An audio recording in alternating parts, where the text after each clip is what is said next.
Good evening, Insider fans, and welcome to another edition of the Pro Wrestling Reality Podcast. Now, today we're going to look at a topic that I personally have been, very interested in. It wasn't too long ago when Monday nights, up in that New York company were really, some of the most important broadcasts that company would put out, and some of the most significant live editions of their programming that they would have. We used to have stars all the way from Hulk Hogan, HBK, Shawn Michaels, Bret Hart, and then to the more modern era stars like John Cena were the staples of that Monday Night Raw show. There was tremendous talent, often featured in significantly powerful main event spots. But all that seems to be changing now as we head into the more modern era. And we're going to be discussing that tonight. But first, I just want to have a couple words on the company's most recent crown jewel Saudi Arabia event, which was, it had a lot of fans very divided. It had a lot of fans talking.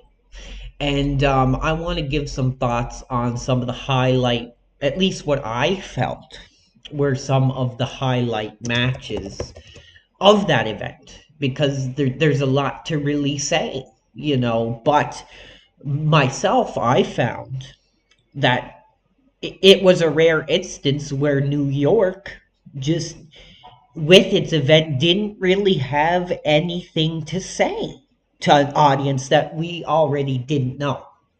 So I'm just kind of perusing through the card here, and I'm going to give my thoughts on what I thought were the highlight matches and performances of the show. So to start off, we had Solo Sikoa and John Cena on that stage. Now, for me personally, I think that the Fatus, that monumental New York family, the Fatus, have a lot of power up in New York. I think they have a lot of advantages that other talent don't have.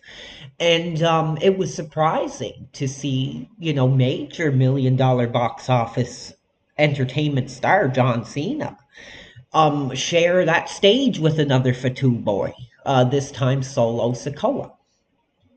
And a lot of fans felt the build was quite significant and that it had a really good build and storyline behind it. Me, not so much. There's so many other talent in New York at this time that I think could have really benefited from John Cena giving it to them instead of another Fatu boy. We have the Uso brothers. We have Roman Reigns. And before that, we had Dwayne Rock Johnson, which, he broke a lot of glass ceilings in this industry with his time up in New York. But to see now a relative newcomer coming into New York and getting to share that stage with Cena, I don't really buy it personally. And it's hard to see Cena at this stage in the career now that he's taking the loss from guys that personally I don't really feel are on that level of being a major, top level arena selling talent. So I was quite disappointed by that match. I really thought that Cena would be somebody who would, come up and share, a win with the audience and have us celebrate his history And I think there's a lot of other talent in the back right now that could have really benefited from Cena giving it up to them. We also had, which I want to speak about here, Logan Paul, former and I guess current YouTube sensation, saying here that he has over 23 million subscribers on the YouTube channel, taking on Lucha Libre legend Rey Mysterio in a singles match for that now WWE United States Championship. And again, this is a perfect example of why I feel that the event just didn't have anything to say. I mean, we know that Paul is a tremendous in-ring talent. He may, in fact, be one of the best celebrity performers that we have seen in New York, as he really is getting in there. You know, he's taking up that stage. He's having monumental performance after monumental performance.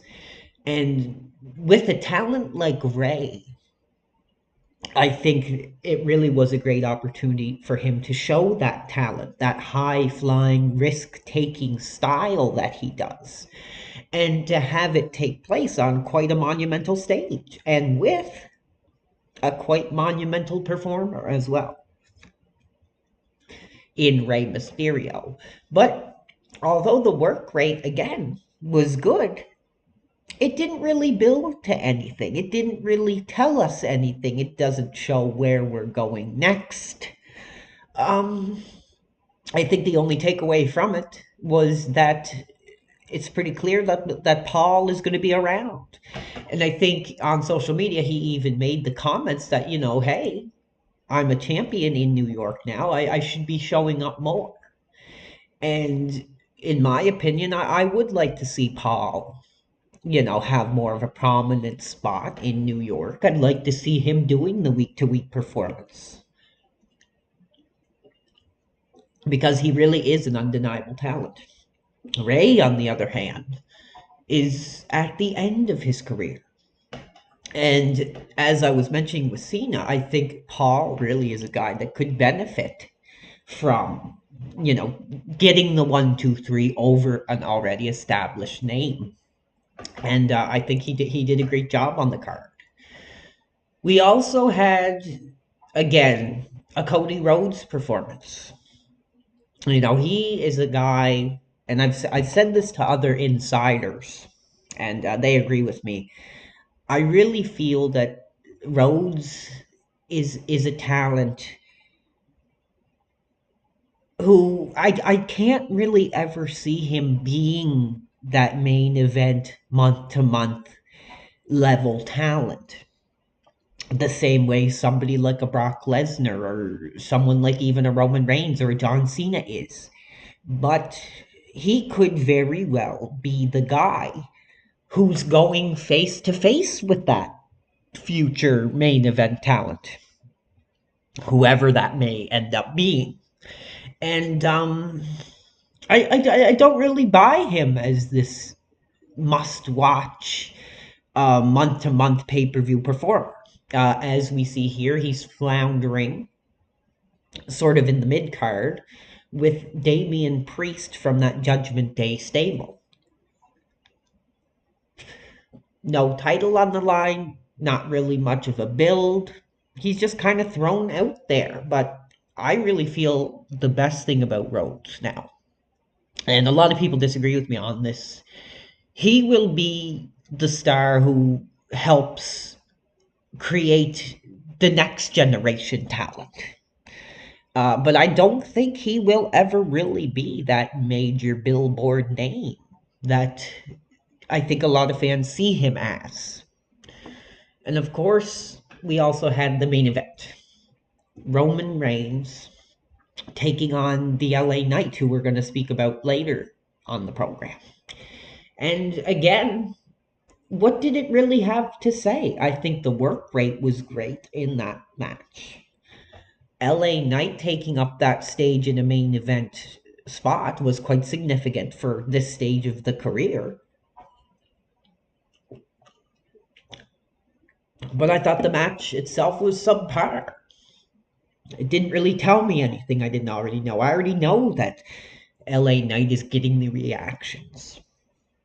We already know that Roman Reigns is that top main event level talent. And that's kind of it. There's nothing else really to be said. Overall, I did not think the pay-per-view really was a significant must-watch event the way other monthly pay-per-views are, but I gotta say the work rate that I see was quite good. So we're gonna move from that and we're gonna talk about today's topic, which I find very interesting. The question tonight is, and I'd love to get some feedback in the comments if you agree, that Monday Night Raw is really becoming the B show now. I remember a few weeks ago, it was SmackDown that was featuring Dwayne Rock Johnson. It was SmackDown that was featuring John Cena's return. And a couple weeks ago, I remember they did a segment that some other insider fans shared with me. Although I already watched the show, it really showed me that the fans are clamoring, that the fans are hot, that the fans are dedicated to this LA Knight character. And it took me a while to really see the character in action. And when I did, it was a segment where, he pulls up in the car, he walks out, he's heading into the arena, and, I really, personally, felt the electricity. It was in the air that night.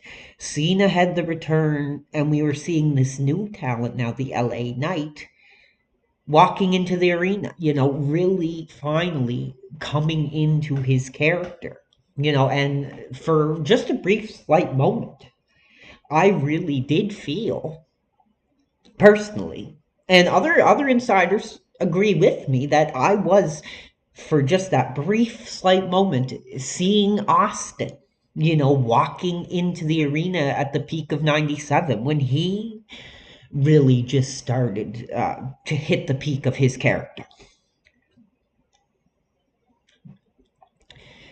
And on the other hand, when we look at Monday Night Raw, I mean, we are having matches like AJ Styles taking on Sami Zayn.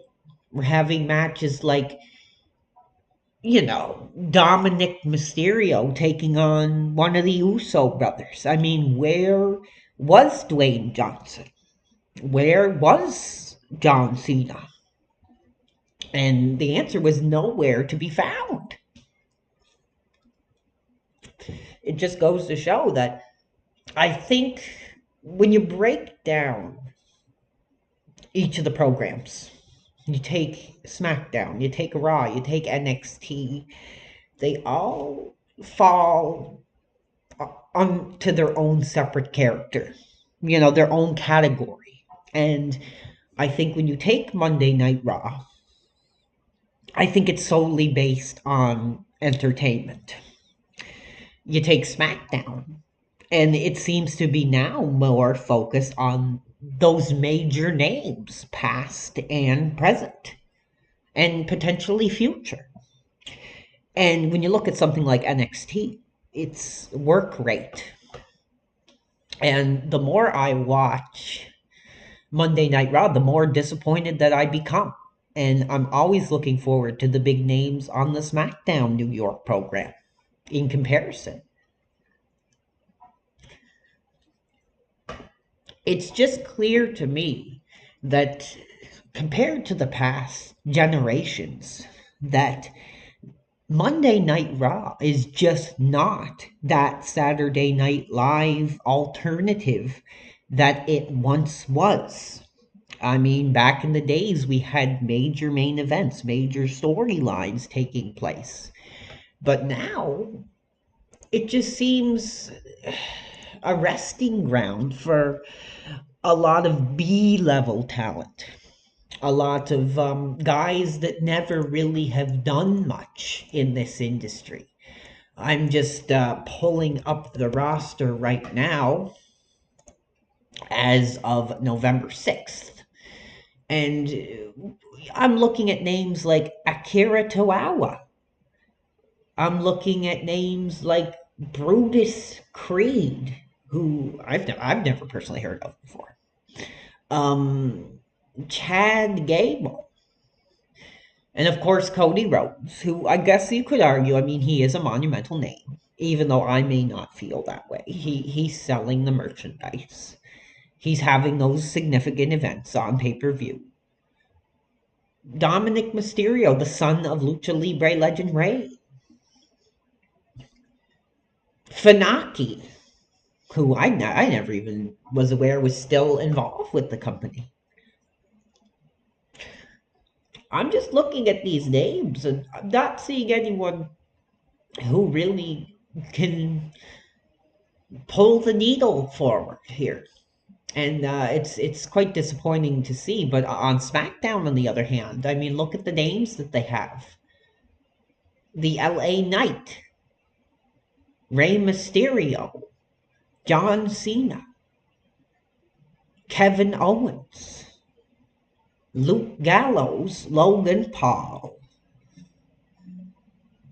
I mean, Paul Heyman is even featured, even though I have heat with Heyman. He's on there alongside with Roman Reigns. We got Sheamus. And we do have that Solo Sakita, who's on SmackDown as well, who I guess is really looked at as upcoming fresh talent. A lot more interesting names are definitely on the SmackDown roster as of now. And it's going to be really interesting to see where things go going forward. I mean, with Cena taking the 1, 2, 3, does that mean that we're kind of at the end of his career now?